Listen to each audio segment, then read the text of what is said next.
maatalousnäyttelyn katsomaan, miten asiat on mallilla Suomen maan. Täällä näyttelyalue on suunnaton, tuotevalikoima aivan verraton.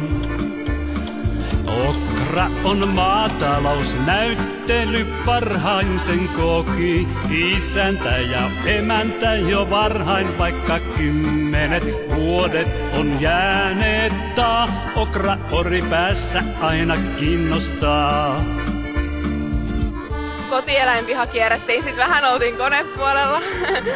Kyllä, tää on näyttänyt kasvaa joka vuosi näemmä, tai joka kerta.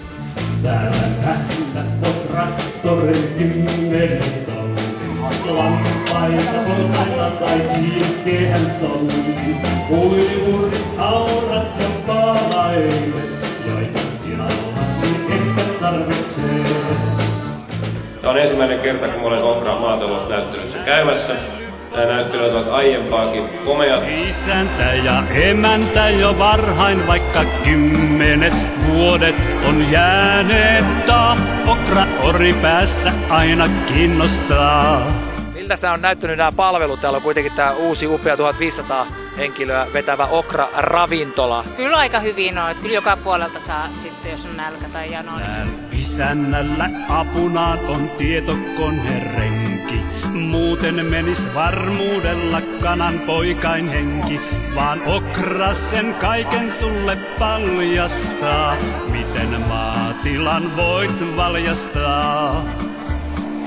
Okra on maatalousnäyttely, parhain sen koki isäntä ja emäntä jo varhain, vaikka 10 vuodet on jääneet taa. Okra ori päässä aina kiinnostaa.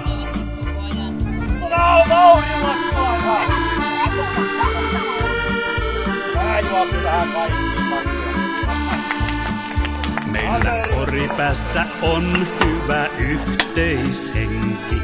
Talkoissa emäntä, isäntä ja renki. Tätä kuntaa siis kilvalla kiittämään, eikä muualle käydä liittämään. Okra on maatalousnäyttely, parhain sen koki isäntä ja emäntä jo varhain, vaikka 10 vuodet on jääneet taa. Okra ori päässä aina kiinnostaa.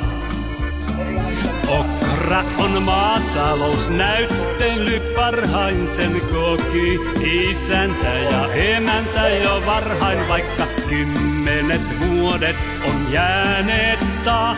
Okra ori päässä aina kiinnostaa.